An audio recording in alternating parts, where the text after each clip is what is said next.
Hi, everyone, and welcome to the Style and Strategy podcast. Apologies, this week I am starting to lose my voice a little bit. So I'm going to sound a little bit odd through this recording, but I appreciate you sticking with me.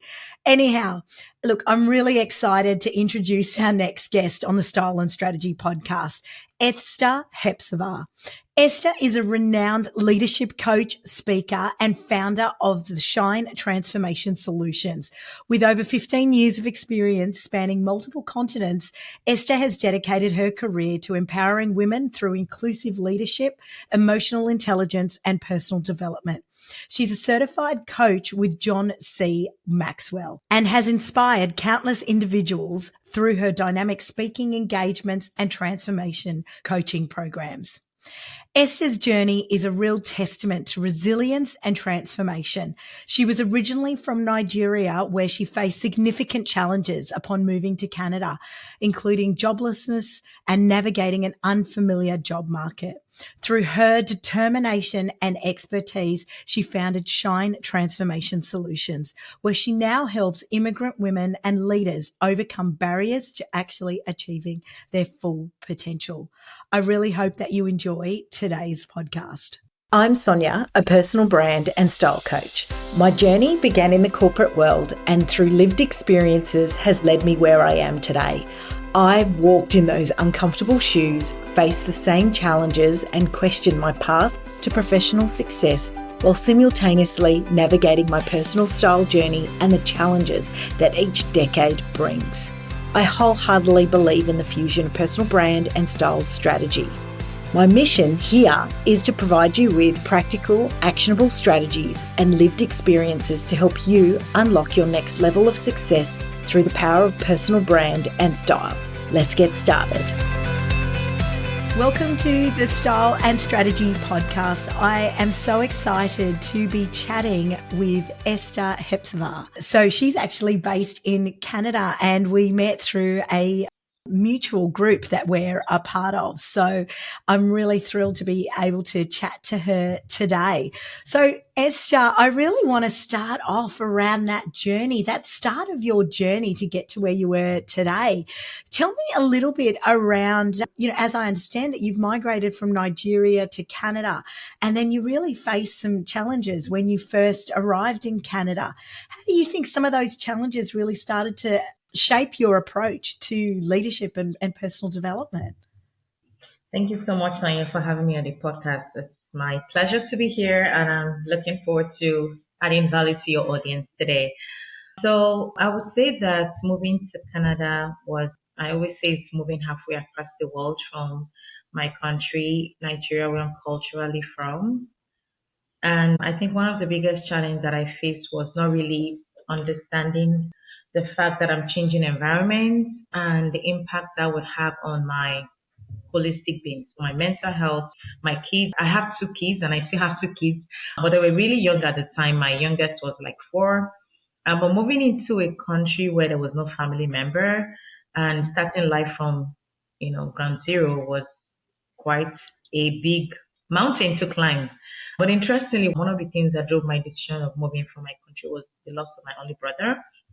And so the truth was I couldn't face that grief. I just couldn't face the pain. So I just felt the only way to numb it is to leave the country. And so when I got here, the biggest challenge, like I said, was I felt like I lost the sense of who I was. When I left my country, I was working for ExxonMobil, which is one of the largest oil and gas corporations, Fortune 500 companies in the world. I'd worked for them for 10 years. I knew that I'd reached a point in my career where I felt like I had plateaued, like there wasn't any movement anymore. I wasn't growing. But again, my brother's loss, I think, was the activator, like, okay, I need to leave. So I resigned and I came to Canada to start all over. But the first few years was really overwhelming. I did an MBA when I came in. So I invested in an MBA thinking that that was going to help me with this overwhelming feeling of losing a sense of myself. But I don't think it did nothing because when I finished, I was as empty and clueless as ever. And I was trying to find the Esther that I knew back home. Like, where is she? I couldn't find her. So the game-changing experience that happened for me was when I decided to invest in the John Maxwell Leadership Academy. So I decided to pursue personal growth. I felt if I did an MBA in business and I invested thousands of dollars and I still feel so confused, maybe I should invest in really understanding and discovering who Esther would look like in Canada. I think that was the best decision 2016. So I signed up. It was a huge investment, not compared to an MBA, but that was the first few months. I'm like, this is what I'm looking for because I began to look inward. I began to really understand, what I value, who Esther is, my true identity, what leadership looks like, personal leadership, leading myself, self-awareness, self-discovery, my strengths. And I think that was the way I was able to overcome that challenge of losing who I was. Wow, you've given me goosebumps just listening to that. It resonates so much, even of my own personal journey. I felt the same way after finishing an MBA as well, because everyone tells you, yes, that's what you need to do to kind of get ahead. But actually taking that time to remember who you are at, whatever turning point that is and reflecting inwards. And yeah, so that's beautiful that you've been able to find that through that. And so then, obviously going through the John Maxwell program, and for those of you who aren't familiar with John Maxwell, so, is a New York Times best-selling author of the 21 Irrefutable Laws of Leadership. And if you haven't read this particular book, I would strongly recommend that you do take the time to review it. So after going through that journey, Esther, how did you actually end up getting to the point where you've discovered sort of who you were and then you've said, right, that's it. I'm going to go and, find this new mission and really start Shine Transformation Solutions?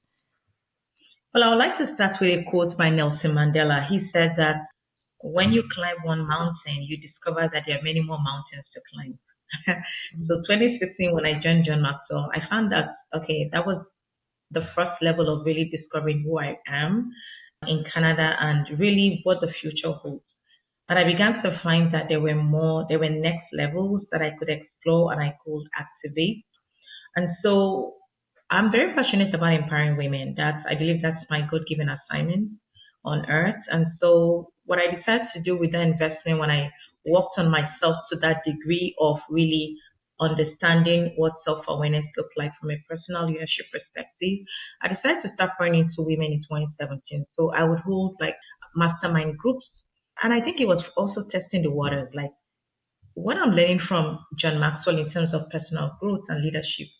Does it really work for others as well?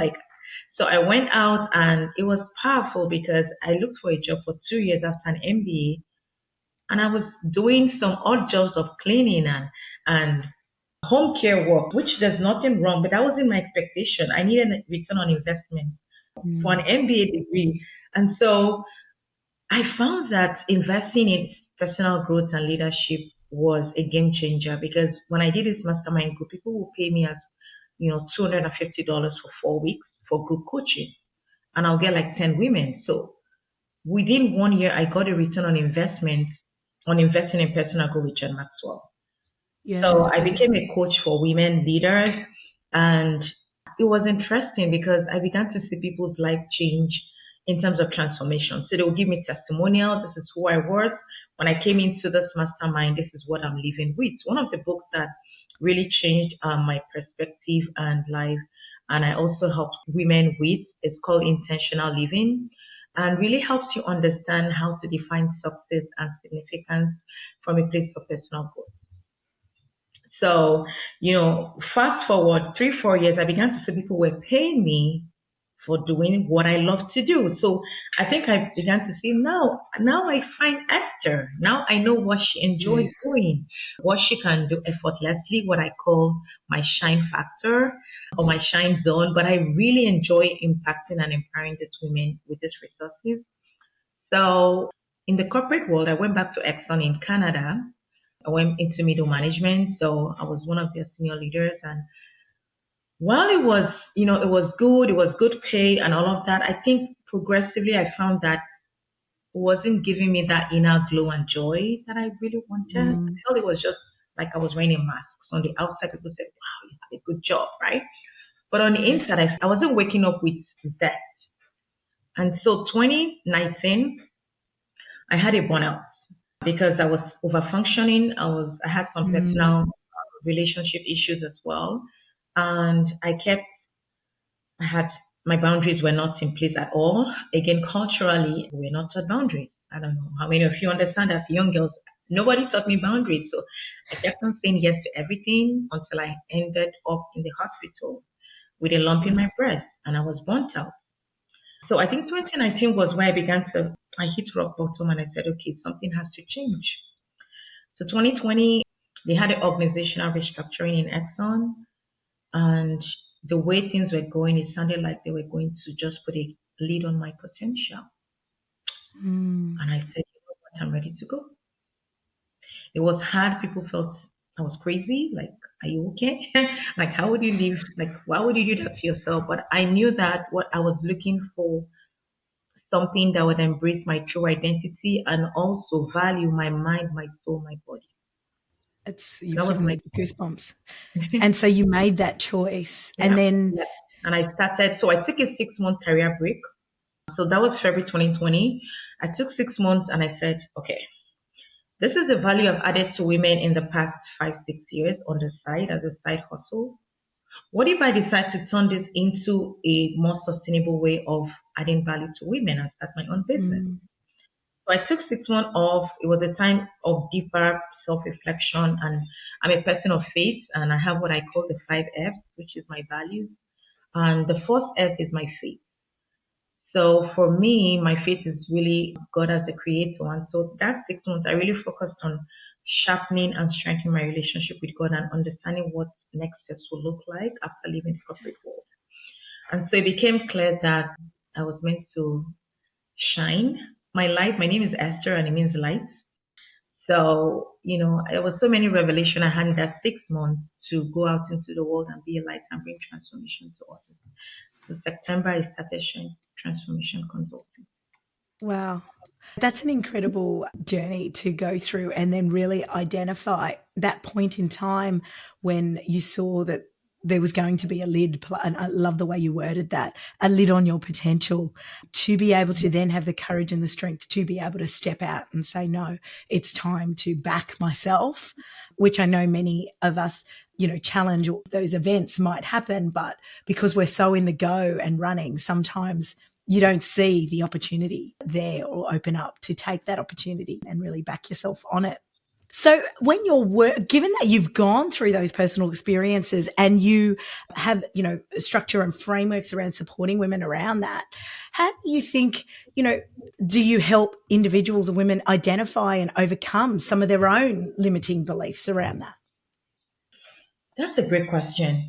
So one of the things that I really empower women with in my business is a framework that again I call the 5 F's, really understanding what do you value as a person and really pulling back the layers of what we've been taught. So again, so many barriers that women are not even aware that subtle is cultural expectations, religious expectations, societal expectations, family pressures that you have to be something that you're not. And until we courageous to pull back the layers to find out the core, who am I? What do I value? What do I enjoy Mm, doing? Is it what I've been told to do or what I truly enjoy doing that is in alignment with my true identity and my assignment on earth? So one of the things that help women reframe their mindset is starting from understanding who you truly are. And I have a digital course that I recently created about that. It's called The Power of Your Shine. And it's mm, for career women and women in leadership because again, sometimes we get so carried away with, all the outward external validation. But if we pull back the layer and stop the go, go, go unending cycle of trying to achieve something, we find questions that we've never asked ourselves before, right? exactly. So I help women with what I call mindset mantras, right? And one of them is what I call your purpose statement. You've been able to craft. I have retreats where I get women into defining what their purpose statement is, and it doesn't have to be perfect, but it's just a draft. For example, mine is through my bright, my nurturing and passionate tree that I, Esther, awaken the awareness and potential of women. And I help them to live a life of alignment with their true identity and purpose. So one of the ways I help women reframe their mindset or to move past mindset traps is really creating those mindset mantras. What is your purpose statement? What are you living for? What do you value? And a lot of Mm. women don't even know, or they just know it on the surface. But when you peel back the layer, they go, oh, it's actually empty. I don't know. I don't know. I think I value this, right? Another thing which I help women with in terms of mindset is understanding the season you're in life. What Yeah. season of life are you in? Because that helps you to also disconnect from the comparison trap, Mm. right? One of the mindset blocks we have barriers is comparison tendencies. And I use tendency because, again, it might not be consciously doing that. But, you look at this person and you feel like, oh my goodness, why am I not there? You know, not in a unhealthy way, might be in a healthy way, but then that hits into your mindset, right? So really understanding what season of life am I? Am I in a season where I need to slow down and heal? Am I in a season where I need to run? Am I in a season where I need to strategize more? Am I in a season where I need to take time for me Mm. before I go back into the world, into the go-go? Do I need to really understand who I am? What is important to me? So that when I go back into the world, I'm living in alignment. I'm not living from a place of anxiety or overstress. I know when to say overcapacity right now, and I cannot attend to more. Yeah, no, I love that. And you've recently just really practiced what you preach as well. I know that you've recently had a bit of a sabbatical as well. And how do you find now that you've come out the other side, you've made that decision to take that break and then come back out the other side? How do you feel around that now? I think I would like to describe my experience with words, describe my experience. So first of all, this is one of the best decisions I've ever taken in my life. It was daring. People said, are you going to shut down your business? Like, how can you ever do that? I had to cancel contracts. But one of the first word that I will use to describe my experience is freedom. I've never Mm. felt so free in my life to be who I've been created to be. And I think that is what you call authenticity. So right now, I see myself functioning as Esther. My word for this year is wholeness. So I really wanted to recover. I know I'd gone through a lot in the past that's been traumatic, and I never got the time to actually face the pain. I numbed the pain for so long. Yes. So my experience with this sabbatical is freedom. It's refreshing. It's being able to reset without guilt, being able to set healthy boundaries unapologetically in every sphere of my life, being able to declutter and detox my Mm. mindset, my relationships, which is hard because there's some that I've held on to for so long but are no longer serving me. And being able to just be freshly free. Wow. To get to that point and all those elements of positive aspects that have come out of it, it's so inspiring, Esther, to then be able to get to that point. I know a lot of people want to do things like that, although they might talk about having a sabbatical or thinking, I'll just take some time out where I'll turn off, but the turn off doesn't actually happen. What advice would you give them in order to take, obviously you've had a longer sabbatical, but to even get started down that track, especially for someone who is maybe go, go, go, go, go, and, hasn't had that opportunity to just have that time out, but knows innately there's something there. So the question around how do you get yourself to slow down and find and do this something similar? Yeah, even just as a small step, because to make the decision to say, okay, I'm going to take a sabbatical for 3 months because I know I need it versus, 12 months, even that for some people is a big step. And so what maybe smaller steps would you recommend that they maybe take to help get their headspace there? That's an excellent question. I love that question because you're very right. I didn't just start this. I always say that the journey of 1,000 miles starts with one step. I also believe, one of my coaches talk about death by a thousand cuts, right? Yes. So, yeah, I've been building this ability or capacity to do this for the past 3 years. And retreat is becoming a primary driver of impact and revenue for my business because I Mm. experienced, so again, with retreats, I started 3 years ago, started doing once in a year retreat for myself, like just going away. I never did that before. And it was hard initially, like, because I'm a very spontaneous and very energetic, high energy person. So just not doing anything, I felt like it was weird, like something is wrong with me. 3 years ago when I started is because again this was God inspired, which is again one of my 5 F's. It was one of the scriptures in the Bible that helped me 3 years ago was being still. So let me give a Mm. quick analogy to help your audience understand this. So imagine if you have a bottle of water and you have a cup. You're trying to pour the bottle of water. So let's say the bottle of water is the source, right? And you're pouring into a cup that's empty. Mm. Imagine you're shaking the cup or like shaking it vigorously and you're pouring at the same time. That's scenario one. I want you to imagine how much water you can get in that empty cup. Yeah, Okay. not much. Scenario two is the cup is being still and you're pouring. Which one of those scenarios do you think will get more value and overflowing? Yeah, definitely the latter. That's The cup second number one. two, right? Yeah. So being still, I found 3 years ago, I began to recognize it wasn't obvious then, but as I kept on building on that, so I went on 2 retreat periods and I turned it into my inner circle. I added that to my business. I'll take women Mm. on retreats and I hear things like, so I'm not going to have a phone. But my kids are going to call me. And I remember when that happened to me, again, I always say I'm a product of the product. So I always try to experience what I share with my clients. But I laugh, I said, I understand where you're coming from, but you're going to be fine. We're not going to have fun for 3 days. No, that's not possible. We're going to do it, right? And so on day three, they go, oops, that was a breath of fresh air because they left with so much value because they were still. Mm. So they got Yeah. poured into. So I think over 3 years and doing this in my business, I call them shine gathering retreats for women.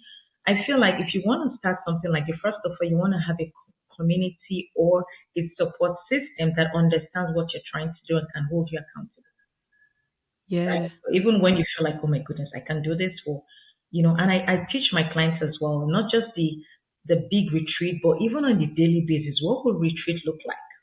It could be unplugging at 9 p.m. and no more phone. Or in the morning, I'm not going to check my phone. I'm not using my device until 1 p.m. Right? Yeah.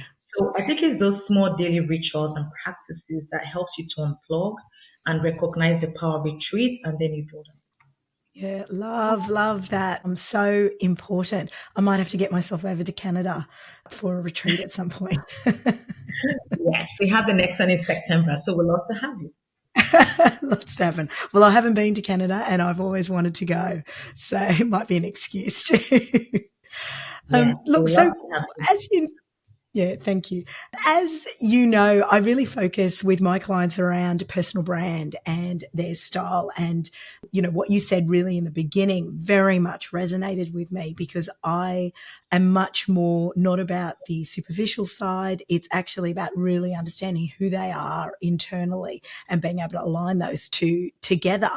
So, a question for you through this journey that you've been on, how would you describe your personal brand potentially has shifted and evolved as you've, gone from your corporate you to finding who you were and then evolving that again after your sessions? So do you find that your brand as itself has changed as in terms of your values and what you really stood for along that time? Again, I look at this through the lens of seasons of life. So just like we have Mm. winter, summer in Canada, I don't know whether it's like in Australia, but we have 4 different seasons. Yeah. Every season has a purpose. So while I won't discount my experience growing up, while I was in the corporate world, I feel like there are life lessons that I've learned from that and leadership lessons. But I see my personal brand now at a point where this is the holistic, authentic, almost authentic version of who I'm created to be, right? Yeah. So this is the unapologetic Esther that is free from the pressure of external validation and external expectation. I love Right. validation for sure, but I think I'm more internally anchored now. And so with my personal brand, it's an inside out beauty. And I call it winning the inner game first before you win the outer game. Yeah. Right. I love, yeah, that is so So special I would hearing say it. so another part of my story that I didn't share is when I was in Nigeria, I'm very big on fashion, by the way. Maybe for now I put that on hold, but I'm very big on fashion and I'm making women beautiful. Yeah. Again, so this is something I've always had. So in Nigeria, I used to travel to London, to Turkey. I travel. I'm very good at traveling. I love travel. I love adventures. But I used to dress a lot of executive women in Nigeria. So top Mm. women in senior leadership roles, giving they always like unique styles that fit their brand and personality. And I'll go all out to London to buy unique clothing you won't find anywhere for them. So that was something that Yeah. I did back home. But when I look at what I do now with Shine Transformation, I think my personal brand has shifted from dressing women from the outside to dressing women on the inside, which I think is more Yeah. sustainable because your confidence is anchored in who you are from the inside out. Exactly. Exactly. And so do you think personally, if I talk about style for a minute, do you think personally now that you've been more anchored to who you are as well, that do you feel like your personal style has actually shifted and transformed in any way? So when you say personal style, you mean my dressing, my Actual clothing, or physical clothing. Yeah. that's a great question. I think it has shifted. I used to be very flamboyant. Maybe I'm still going to go back to that lifestyle in a different way. But I think I kind of slowed down more into more classic. I used to go along with the trend. I'm very Yeah. flamboyant. Now I think I have a 14-year-old daughter, and sometimes she thinks I'm weird because I don't really go with the flow. Yeah, she thinks like you're not trendy. Because right now I think my personal style is more what fits what I feel comfortable in and describes my essence. That speaks Yeah. volumes. Beautiful. I'm very big on colors as well. Like what colors will look good on me, right? I know that's like what I'm wearing today. Like anything that has to do with pink, fuchsia pink, lighter shades of pink as well. So I think I'm more practical about the colors that fit well and describe my essence versus Yeah. just going with the trend. Yeah, beautiful. And for those of you who are only listening, Esther is in a beautiful hot pink, slight floral top, and it looks beautiful against her complexion. So tell me, what are some of the most significant lessons that you could say sum up in your journey that if you could pass on to a younger self or someone that was, maybe in those crossroads that you would like to share? So I have quite a couple of lessons which I would say I'm borrowing from John Maxwell because John Maxwell is one of Yeah. my top influencers. One of his quotes says, "Sometimes in life you win, sometimes you learn." Mm. So looking through, earlier today I was coaching a client and she was really, she's a high flyer in a 1400, 100 company and looking to get promoted in the next couple of years. And we're just looking at her career projection and career growth. One of the things, she kept talking about, well, what if I fail? And I said, what if you learn? Yeah. She goes, oh, she got frozen. She's like, oh my goodness, I've never seen it that way. So that was a mindset shift. So one of my life lessons in, you know what? Either way, I win. I don't lose. It's either I'm winning or I'm learning, and that's still a Yeah. win for me, right? So when I look back at my life lessons and what I've been through in life, even though some of them are very traumatic, I think I look at the beauty out of ashes. Like, what did I learn? What can I pass to the next generation? Mm. Sometimes the win, sometimes the learn is a big life lesson for me. Another thing that John talks about that I also have really found as a life lesson is unless you place a higher value on yourself, the world is not going to place that value on you. Ooh, that one's given me goosebumps. So, so true. So you have to, and that's why the inner work is important. The inner healing is important because if you don't heal yourself and do the inner work, you're just going to be throwing stuff at people. right? So if you Mm. want to give your best to the world and to your clients or to your community, to the corporation you're working for, you need to place the value in you. Because nobody else is going Beautiful. to do it for you. No, that's right. Well, love yourself first. You've got to focus on that element of you because then everyone will actually see and appreciate it finally because you've done that work as well. Yeah, very, very true. They're great lessons. Okay, so I always ask my listeners and my guests, sorry, 3 quick questions. So, given we've spoken a little bit about style, what would you say your signature style piece is that makes you feel truly represented in your brand and maybe is an essential part of your wardrobe? Hmm. Something that's simple, elegant, and classy. Again, I'm very big on colors now. I have a brand, I have a leadership brand stylist because I do lots of workshops as well. That Yeah, helps me with my colors and blending. So I would say my signature style is really being in my color zone because that brings out the shine in me so that I can help others shine bright. beautiful. And then transformational reads. So some of our listeners need, maybe they're looking for a bit of inspiration. So maybe what book are you currently reading or one that might be listening to that may have had an impact on your journey? So, like a book that has transformed me, you mean? Yeah, or one that you might be reading right now that you'd recommend. I actually have about 5 books I'm reading, so I'm really with the sabbatical. I started reading so much. But one that I am really connected with right now is called Overload. Hmm. It's by Joyce Meyer, and it says how to unplug, how to unwind, and how to release yourself from the pressure of unhealthy stress. Oh, okay. That sounds like a good one. I haven't read that one. Yeah, so it really helps you to set healthy boundaries. So healthy boundaries is something that again looks different in different seasons of life.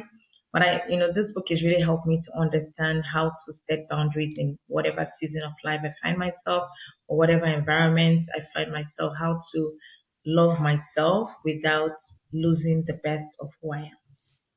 Sounds like a good one. Love that.